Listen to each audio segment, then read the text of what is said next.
Silakan, Bung Ria nanti. Iya, Mas Aiman tadi nyambung dari Bang Rey tadi.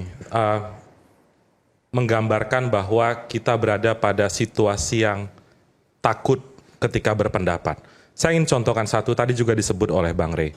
Ketika terjadi peristiwa yang amat sangat keji dan biadab saat seorang warga negara, namanya Andri Yunus, disiram air keras. Mari kita lihat apa yang dilakukan oleh pemerintah, Mas Aiman. Pemerintah langsung beberapa menteri mengeluarkan statement. Presiden juga saat acara Presiden menjawab itu sudah menjamin akan diproses hukum. Lalu apa yang dilakukan atau ditindaklanjuti oleh aparat penegak hukum atas pernyataan beberapa pejabat negara termasuk Presiden? Diungkap kasusnya, Mas Aiman, dalam hitungan hari. Apakah itu cukup? Banyak pendapat yang mengatakan belum cukup. Karena baru aktor lapangan, harus ada aktor intelektual, dan saat ini sedang berproses hukum. Jadi Mas Aiman, yang ingin saya tekankan adalah, dalam konteks kasus penyiraman air keras, itulah sikap pemerintah untuk melindungi warga negara saat pelaku itu diusut atau diproses hukum. Mas Aiman, beberapa tahun sebelumnya, praktis belum ada teror yang diungkap oleh aparat penegak hukum. You name it, apapun. Kemarin ketika ramai, tidak sampai 2 minggu kalau saya tidak salah, teror itu paling tidak ada penetapan tersangka, orangnya ditahan, pasalnya disebutkan. Ya, tapi di zaman Pak Jokowi kan air keras juga diungkap juga. Meskipun ada banyak kontroversi itu Kalau karena kita aktor lihat, utamanya belum diungkap. Betul. Ada banyak kontroversi. Saya tidak Pertanyaannya adalah Bung Kurnia, mau di peradilan militer apa di peradilan sipil? Ya, itu kan perdebatan selanjutnya. Bukan perdebatan, sikap pemerintahnya bagaimana? Saat ini sudah berada di auditor militer, Bang Rey. Kalau kita mengacu, saya izin sedikit menggeser ke isu tadi ya Bang Aiman ya. Soal perbedaan pandangan peradilan militer, peradilan umum. Secara hukum Mas Aiman, peradilan apapun bersifat terbuka kecuali dalam kasus-kasus tertentu. Jadi bagi pemerintah ingin memastikan apapun persidangan yang mau dipilih militer, nanti, mau koneksitas, yang mau sipil, penting pasti persidangan itu harus bersifat terbuka. Oke, ini Mas Aiman, ini bukan sesuatu yang harus ditepuk tangankan oleh penonton, Mas Aiman. Karena ini bukan penegasan dari pemerintah. Saya hanya membantu mengucapkan apa yang ada dalam undang-undang, Mas Aiman. Jadi pada posisi itu, Mas Aiman. Artinya kan Bung Kurnia, nggak ada yang istimewa di situ. Betul. Karena sudah dasarnya jenis peradilan apapun harus terbuka kan. Betul. Nah, kembali ke persoalannya. Peradilan militer apa peradilan sipil? Nggak, Ya, apapun saat tadi ini disebutkan, proses yang penting terbuka. Enggak, kalau itu nggak perlu dijelaskan karena udah sifatnya. Enggak, kekhawatirannya apa kalau seandainya sipil atau militer? Kalau terbuka kan sama saja. Saya kan nggak usah jelaskan. Kan nggak usah saya jelaskan kekhawatirannya. Udah di mana-mana orang memintanya supaya dilakukan di peradilan sipil. Justru butuh, ya saya berikan pencerahan kepada saya. Saya sekali lagi ya, harus kita kemudian minta mendudukan masalah ini secara objektif. Kalau itu terbuka, artinya wartawan bisa meliput. Kalau wartawan bisa meliput, artinya bisa disiarkan semua. Walaupun mungkin nanti ada delay dan seterusnya karena ada aturan pengadilan. Besok Mas Aiman, siapapun yang menonton acara Mas Aiman ini datang ke pengadilan manapun, semua bersifat terbuka dan seperti pengadilan itulah yang nanti akan terjadi terhadap pelaku penyiraman air keras terhadap Andri Yunus. Clear? Ya kan saya sudah menyatakan tadi bahwa itu bukan poinnya. Karena dimanapun Anda adili, mau di peradilan umum, di peradilan militer, koneksitas, sifatnya terbuka. Oke. Pertanyaannya nggak di situ, mau di peradilan sipil apa peradilan militer? Ya, kekhawatirannya adalah si korban sudah menyatakan sebaiknya di peradilan sipil. Oke. Nah, sikap pemerintah bagaimana? Jangan bilang dong ini perdebatan. Ya, bukan, maksud saya belum melihat ada substansi yang kalau seandainya militer atau tidak atau sipil, selama itu terbuka, maka bagi saya jurnalis tidak ada kekhawatiran. Kalau ada kekhawatiran di sisi Anda, silakan disampaikan. Kan saya sudah mengatakan tadi Bung Aiman, sang korban juga meminta ini dilakukan di peradilan sipil. Oke. Kita ke teks yang lain, silakan. Oke, makasih Pak Iman. Ini pas Anda nggak menjawab pertanyaan saya, Bung Rey. masuk ke penyiraman air keras. Ya. Disinilah yang ingin saya sampaikan. Orang hanya melihat dia betul anak-anak ini menyiram air keras. Sudahkah melihat mengapa mereka melakukan itu? Mari kita lihat Vermont waktu itu, apa yang terjadi. Bagaimana Andre ini anak didik saya, bagaimana dia masuk saat itu di sana. Ini kesalahan fatal bagi militer-militer yang menjaga di luar itu. Masuknya ke dalam apa? Pak Ponto, sorry saya potong sedikit. Pak Ponto ini berapa kali di media ngomong Andri Yunus ini anak didik Bapak. Iya betul. Maksudnya Bapak bisa jelasin ya ketemu di mana? Ya, karena ketemu banyak di orang Kongres nanya, lah. emang betul? Saya bilang ya. Nah, itu betul. Jadi Andre anak di sana ketemu di Kontras karena Pak Haris. Begini saya jelaskan, saya pernah jelasin ke salah satu jurnalis. Oh, yang kenalin berarti Bang Haris? Ya. Enggak, saya nggak tahu, saya nggak pernah kenalin. Jadi paling Andri tidak Pak, kita saya nggak pernah punya- kenalin Pak Andri sama Pak Ponto. Pak Ponto pernah diundang ke acara Ya. Kontras. Oke. Tapi seingat kami, Andri belum ada di Kontras waktu itu. Oke, sekarang begini aja. Mau diakui atau tidak, yang jelas saya ingin menjelaskan bahwa saya dengan Andri dekat. Andri sampai datang ke Sangir. Melihat masalah Pulau Sangir yang ada. Ini sebelum masalah- kejadian ya? Iya, sebelum kejadian. Jadi kalau Oke. itu mau dianggap tidak ada masalah. Oke, ya, kita Ya. substansinya oke itu. Tapi bagi Apa yang saya hanya ingin Ya, mengingatkan poinnya bahwa apa? saya dengan Andri punya hubungan Oke, baik. selanjutnya. Itu aja. Mau dibilang itu karena anak didik atau bukan ya terserah. Bagi Ya. saya anak didik. Kalau sana juga tidak, ya tidak apa-apa juga. Ya. Yang itu satu. Oke, Yang silakan. kedua, yang saya lihat, bagaimana Vermont itu bisa masuk. Ini anak-anak yang jaga ini apa akibatnya? Terhukum. Oh, Dilihat kenapa bisa ada penyusup? Lah ya itu dia. Dihukum oleh Terlihat komandannya, nggak? oke. Dan ini tentara terhukum. Oke. Ketika mereka terhukum, apa yang di otaknya? Siapa yang akibat ini begini ini nih? Satu jawabannya, balas dendam. Nah makanya hanya itu. Ya meskipun secara objektif balas dendamnya nggak Oh apple to itu apple. urusan kedua bagi mereka. Nggak ada urusan. Gara-gara dia aku terhukum. Apa terhukum? Kenaikan pangkat tertunda. Sekolah tertunda. Kemana-mana tertunda. Sekalian sudah tertunda sekalian aja. Itu tentara. Itu psikologis tentara begitu. Nah setelah ini terjadi apa? Kalau dibilang ini adalah operasi, Andri tidak akan pernah ada kalau itu operasi dilakukan oleh Bais. Tapi karena ini dilakukan oleh anak-anak yang basisnya itu adalah balas dendam, ya itu akibatnya. Dia dihukum, tidak ada urusan, dia mati aja dia terima kok, apalagi hukum. Dan hukum terbuka pasti. Di mana hukumannya? Pengadilannya pasti di pengadilan militer. Mengapa? Karena sampai hari ini hukum acaranya pelaku tindak pidana militer di peradilan militer. Dari awal saya sudah ingatkan kalau memang mau Andri ini punya hak sipil, kita koneksitaskan aja.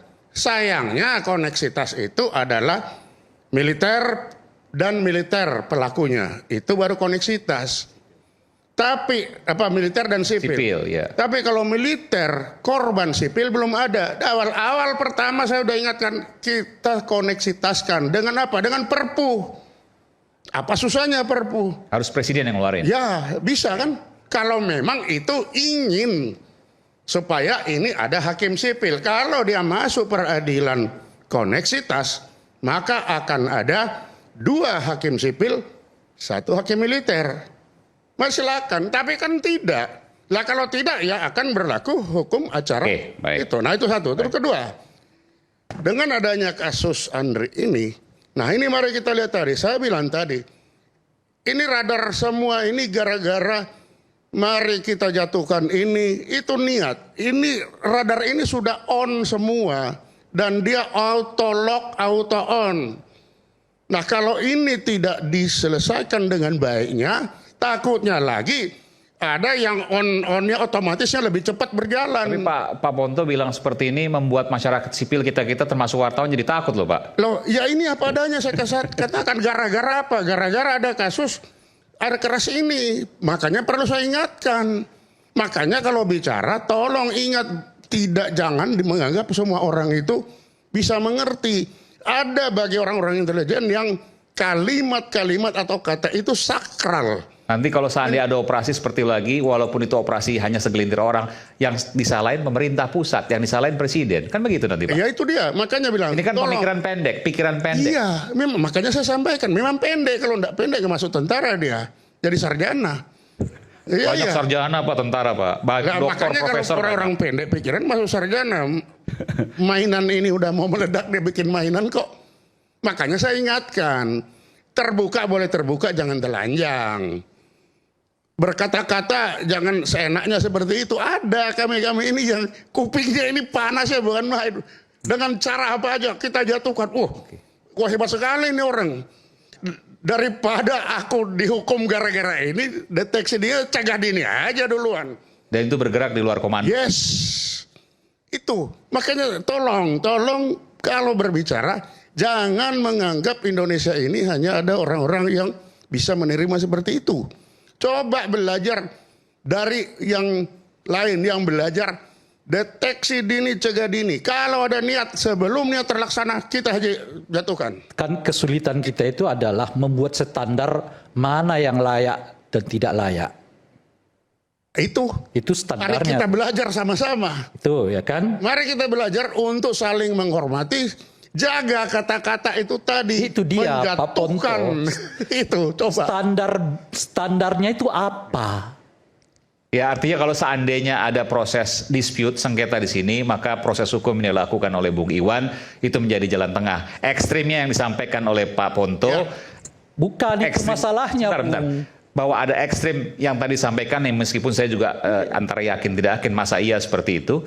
Tapi kemudian ada juga yang harusnya nggak boleh, jangankan disakiti, dilaporkan aja nggak boleh. Jalan tengahnya adalah Bung Iwan. Kan seperti itu kurang lebih. Bukan.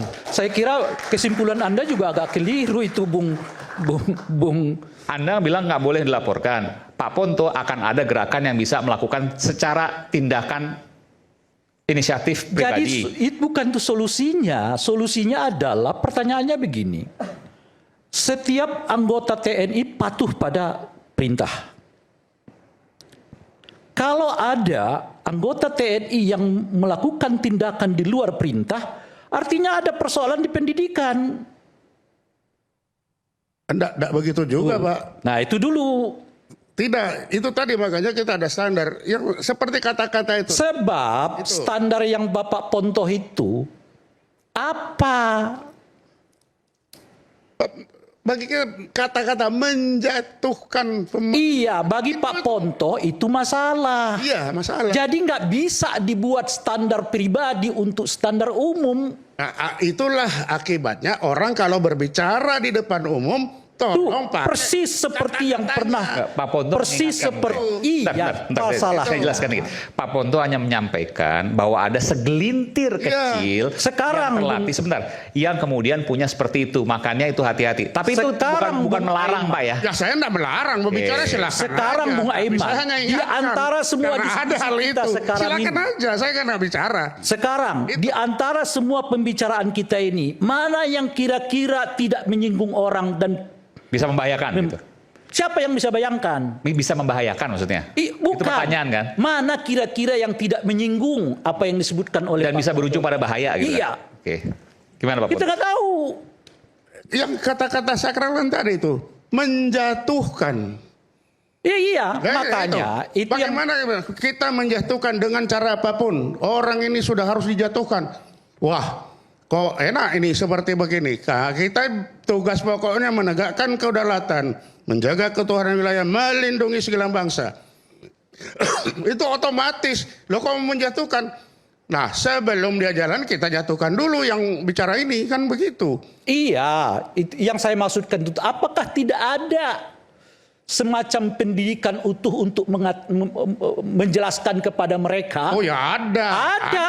Ada, Pak. Artinya ada situ, Tapi Pak itu Ponto. Makanya saya kasih contoh kan air keras tadi. Betul.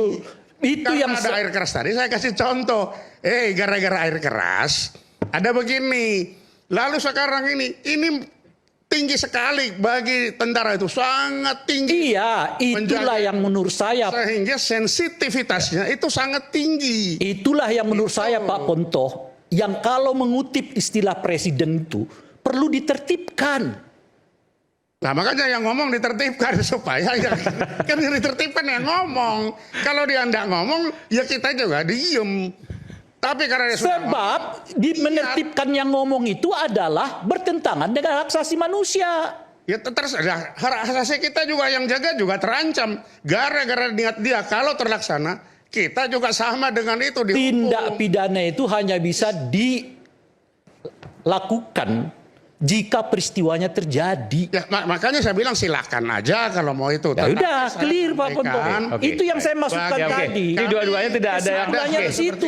Dua-duanya menampilkan Setelah pandangan ada niat bahwa itu sangat tinggi. ya, saya paham. Niat itu harus dihilangkan. sekarang Kan Bahwa ada kebebasan berekspresi. Ya, silakan. Kan kalau kita bicara demokrasi tiga, freedom of expression, freedom of the speech, dan freedom of the press. Tiga. Gini Nah, loh. itu yang kemudian disampaikan oleh Bung Ray Rangkuti bahwa ada fenomena-fenomena karena ada fenomena air keras kemarin. Pak Ponto mengingatkan, ya nggak salah juga. Cuma itu adalah tindakan yang salah. Saya harus katakan itu Ya, begini. bahwa kita harus menjunjung Memang demokrasi itu sebuah hal. Tapi bahwa ada mengingatkan dari itu, Ya. itu adalah sebuah Kenapa fakta. tadi? Tata cara berbicara itu jangan sampai mengganggu orang itu. Apa Pak, itu juga loh. keyakinan dari Pak Iya, Ponto. cuma masalahnya apa ukurannya? Ini dua warna yang nggak akan bisa ketemu, Bung Rey. Betul. Jadi biarkan Maka, saja itu yang, bahwa itu membutuhkan pengingatan. yang begini. clear. Makanya penguatannya bukan pada soal Anda harus hati-hati ngomong, bukan. Soal pendidikan. Bukan, Oke. ini yang harus diingatkan Oke. bahwa Anda nggak boleh bertindak terhadap satu aktivitas, ucapan dan pikiran dari rakyat. Oke, Sebab yang paling tinggi di Indonesia ini adalah hukum kebebasan itu. Itulah pentingnya demokrasi. Oke. Iya, Pak Ponto. Jadi bukan tugas rakyat untuk mencari diksi yang paling tepat. Bukan kewajiban kami untuk melembut-lembutkan ekspresi sehingga petugas tidak tersinggung atau petugas tidak salah tangkap. Tapi memang ini bagian dari hak kami untuk Kalau mengatakan. itu Ibu Abil silahkan. Saya tidak melarang dengan segala macam risiko. Apapun tentara itu adalah manusia yang punya hati, punya nurani, punya standar. Kalau Ibu laksanakan silakan. Pak, tapi saya mau tanya, Pak. Itu saja. Kenapa waktu pemerintahan yang lalu tidak terjadi hal seperti ini? Pernah enggak ada kata-kata jatuhkan seperti itu? Yang Sudah jelas, disebutkan yang tadi jelas. Pak Ponto. Bahkan Coba. tertuduhnya juga sudah ada. Itu yang jelas seperti itu sampai Iya. kemana-mana. Kan kasus yang kita Tuh. sebutkan tadi 2019. Oke. Kalau ada, apakah sebelum itu ada terjadi seperti Andri? Pendahuluannya? Kan novel sih nggak saya. Yang lalu itu? Novel pada peristiwa Itu itu. kan novel, bukan tentara itu. Mana ada kita urusan, nggak ada novel dengan urusan dan tentara. Oke. Yang bersinggungan intelijen. maksudnya, Pak, ya? Nggak ada. Oke. Novel itu bukan Oke. urusan Yang intelijen itu. Yang Pak Nggak ada cerita. Pak Ponto mengatakan pelakunya. Iya. Bukan peristiwanya kan? Ya pelakunya. Oh, iya. Bersinggungan, peristiwanya nggak Kalau bersinggungan dengan dibilang tentara. itu berhubungan dengan novel. Pak Ponto menanyakan Tidak ada nggak ada seperti ini? hubungan Ya, kalau militer dengan peristiwanya novel. ada, kasus novel. Ya, tapi Oh, nggak itu bersinggungan. Tapi bukan- apakah pelakunya Beda. tentara? Ya kan. Itu beda. Itu, makanya. Tidak ada. Kalau Andri peristiwanya jelas ada. tentara. Oke, kalau Tapi kalau peristiwanya novel ada. yang tidak. Nggak ada ukuran dengan novel. Itu urusannya sendiri. Saya mau bicara gini, nggak bakal ada habisnya kalau diuji pakai zamannya siapa, pelakunya siapa. Kita ini sebagai republik harus punya batas, Pak Iman. Ya kan? Bahwa orang sipil itu dia harus merasakan kebebasan di negerinya. Ya. Termasuk juga kebebasan bergerak, bertemu dengan siapa, berkumpul dengan siapa, berbicara, berbincang-bincang, perbincangan warga. Nah, negara tugasnya menjamin itu. Negara nggak boleh dia head to head sama warga. Bahwa negara juga nanti punya lover-lovernya, fanbase-nya, ya silakan juga. Tetapi jangan biarkan fanbase-nya itu berhadapan-hadapan sama warga yang lain. Fanbase-nya ini, pencinta-pencintanya ini, ya sebetulnya membantu si negara untuk menyalurkan aspirasi itu. Situasi ini yang belakangan banyak terjadi. Tapi saya mau mengingatkan, melampaui hukum bahkan. Ada pada jati dirinya warga bahwa setiap orang itu dia hidup dalam konsep republik ini, bahwa dia itu untuk dalam rangka menjamin keamanannya. Seperti itu. Kalau sekarang Pak Ponto misalnya mendalilkan bahwa ini gara-gara Andri nerobos Fairmont, saya pikir nggak sesimpel itu juga ya. Ya kan, ada banyak faktor lain. Ini kan saya tadi ngedengar pernyataan Pak Ponto boleh aja bicara seperti itu. Tapi saya langsung tadi berpikir, apakah orang yang nyiram ini adalah orang yang jaga ruangan waktu di Fairmont? Enggak, saya nggak tanya. Saya nggak nanya. Sedikit aja, betul Pak yang menjaga itu? Saya nggak tanya itu Pak Iman. Saya itu clear. Enggak. Saya nggak Yang nanya jaga itu. atau tidak, itu esprit de corps-nya itu ada satu.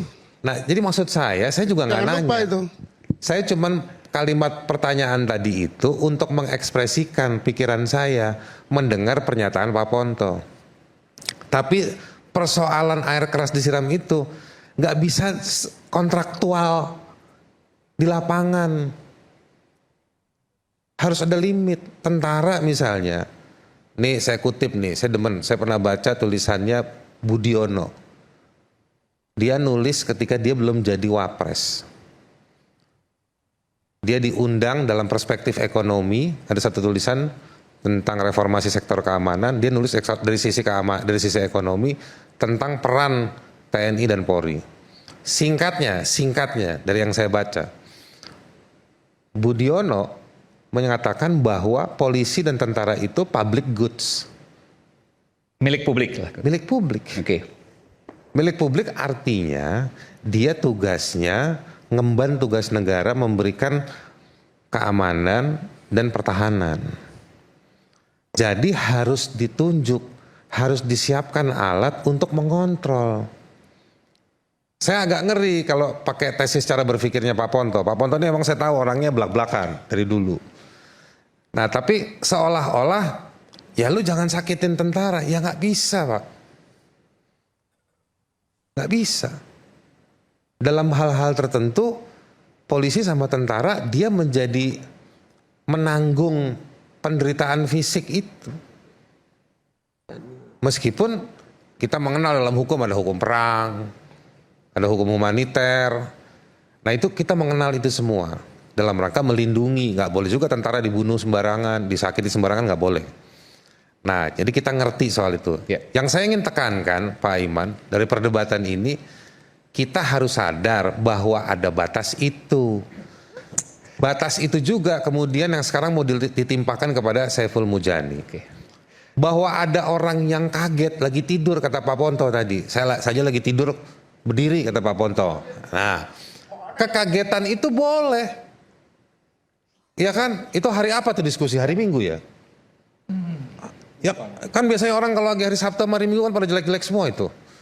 Nggak mandi lah, kecuali yang ke gereja lah ya. Tapi yang lain kan pada nyantai di rumah. Nah, saya mau bilang begini, faktor apa namanya diberhentikan, digulingkan atau apapun bahasanya Saiful Mujani mengagetkan. Tetapi bukan dilalah dia harus dituduh sebagai sebuah proses atau sebuah upaya makar. Kalau dia dibawa ke ranah hukum, itu ada indikatornya, ada unsurnya. Tapi sekarang mari kita periksa. Tadi Kurnia bilang berapa 73%, 74%. Pertanyaan saya kan gampang, surveinya siapa yang bayar? Saiful Mujani atau istana? Ya kan misalnya kayak gitu, nggak bakal dijawab sama Kurnia. Ya kan? Karena kalau dia jawab dia berbohong. Mau jawab dikit boleh? Nggak, dia pasti berbohong. Dikit ya. Jawab boleh? Bukan pemerintah. Maksudnya? Nggak, tadi kan pertanyaannya yang Siapa yang bayar? Apa? Bukan pemerintah. Terus kan Bukan pemerintah atau Kurnia tidak tahu siapa yang bayar. Itu dua hal yang berbeda. Nah tapi nanti abis ini Alim. cuman saya mau bilang bahwa perdebatan itu yang diperiksa, bukan diorkestrasi bahwa diramekan. Yang rame ini kan bukan orang yang mau datang ngantri di rumah Saiful Mujani. Bang, strateginya gimana? Kan nggak begitu. Yang rame di sosial media. Ini trik lama. Sekarang Yusuf Kala, Pak JK kena potongan video yang zaman bulan puasa. Lewat 1 bulan yang lebih. Dan konteksnya dipotong. Konteksnya dipotong, diramein. Kalau pakai cara berpikirnya Mbak Oki, yang sering kita semua jadi korban ini, yang ngeramein siapa? Gitu loh. Jadi makanya semua laporannya nanti deliknya ada junto tuh Pak Prof.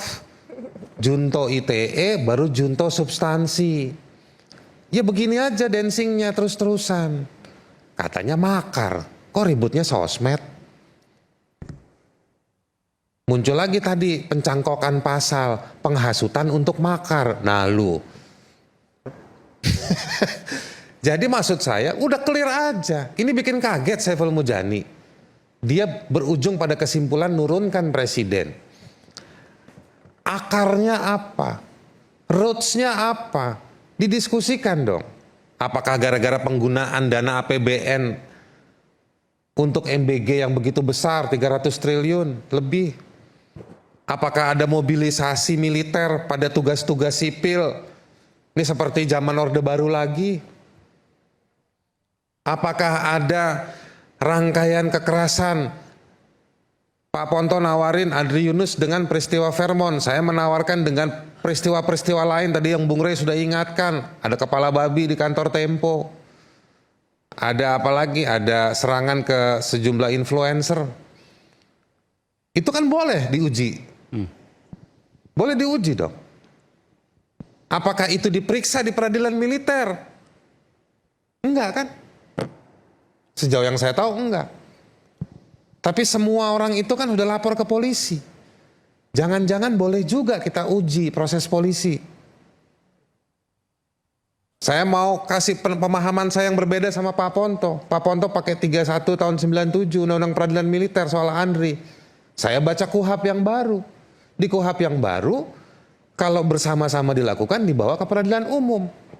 Kalau butuh, saya bacain. Kalau enggak, silakan munculkan di layar biar kita sama-sama baca. Yang mana nih? Ada pasalnya, Pak. Bacain dong. Nah, Ini kaitan ke?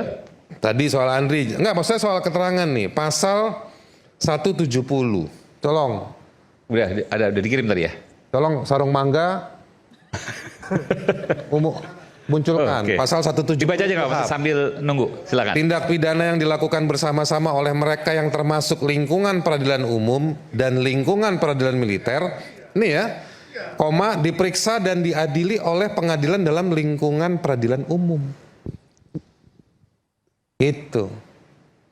Insya Allah saya belajar bahasa Indonesia sejak SD. Teksnya kayak Itu coba baca, itu kan tindak pidana bersama-sama. Iya. Bukan korban, ini kan tindak pidana militer, korbannya sipil. saya bacain pas ayat 2-nya ya Pak. Nah, Senang Pak, ini baru ayat 1. ya. Coba. Dalam hal tindak pidana sebagaimana dimaksud pada ayat 1, yang tadi itu Bapak Sangga itu, terdapat titik berat. Ya. Kerugian terletak pada kepentingan militer. Ya. Perkara tersebut harus diperiksa dan diadili oleh pengadilan dalam lingkungan peradilan militer. Ya. Kalau kerugiannya pada peradilan Militer. kalau pada lingkungan militer. Di proses yang sebulan ini, dalil kerugiannya di mana, Pak? Itu kan dipakai untuk korupsi itu. Enggak. Ini KUHAP. Kerugian. Biasanya dipakai dengan bukan itu. selama Pak Ponto ini ini cepet itu. banget nyambernya itu korupsi. Saya tahu Bapak mau belain tentara kan. Iya. Iyalah, kalau enggak Dia ngaku kalau ngaku kan. tentara bagaimana mau bela Nah, tentara? sekarang gini Pastilah. Pak. Ini kalau kerugiannya titik beratnya pada militer, lingkungan militer, baru dibawa ke peradilan militer. Yang rugi ini Andri, Pak. Oke, dianggap sipil. Ya kan? Yang rugi dia. Ini KUHAP yang baru. KUHAP yang baru. Oke. Coba Laku lihat. bukunya nih KUHAP yang baru. Jadi semua orang baca. Pasal berapa tadi? Ayat 3. Enggak, saya nggak nyari Nah, saya nggak nyari kesepakatan sama Bapak. Saya baca, saya menggunakan Ya. skill saya yang saya dapat waktu kelas 1 SD, belajar baca. Ya nanti kan kita Nah, saya baca ini. Iya. Sejauh yang saya tahu, kerugiannya ada pada Andri, bukan pada militer. Nah ini pun kita baru debat 2 ayat. Kalau Anda baca di ayat-ayat berikutnya, Ada nggak penjelasannya Bung Hari? Sabar, 171, 172. Oke. Itu ngomongin soal Baik. cara. Nanti kita bicara soal ini di Coba next topic. nanti, Tapi Nanti kita balik, bicara. saya cuma Oke. mau bilang ke perdebatan ini. Saiful Mujani nggak terpenuhi. Bahwa dilaporin sama abang kita nggak ada masalah. Tapi secara psikologis itu memberikan dampak. Mungkin nggak masuk di dampak 73% yang Kurnia bilang. Tapi kan 73% bukan 100%. Ada 23% orang yang mungkin ketakutan. Yang melihat ini tidak seimbang. 1% pun itu penting. 1% itu pasti jumlahnya lebih dari 1 orang. 1 orang itu kan warga negara. Kita kan nggak pernah dapat 1 pasal di negeri ini, di republik ini, dari sejak merdeka sampai hari ini, yang bilang bahwa yang boleh lapor polisi itu kalau jumlahnya berapa orang. 1 orang pun boleh. Makanya di KUHP dibilang setiap orang barang siapa. Kan nggak dibilang jumlahnya banyak. Nah itulah fungsinya hukum. Kadang-kadang dia nggak main di populisme jumlah orang. Yang 73%, yang sepakat, yang support, yang mendukung si pemerintah. Enggak. 1 orang pun korban cukup. Ada ketakutan itu harus direspon. Dan saya mau kasih tahu, ada pelajaran penting tuh, puitis dari almarhum Profesor Haryo Mataram. Dia bilang gini, orang itu kesandung bukan karena gunung yang besar, tapi karena kerikil di tengah jalan. Kita kembali saat lagi. Tetaplah bersama kami. Kira Bersuara.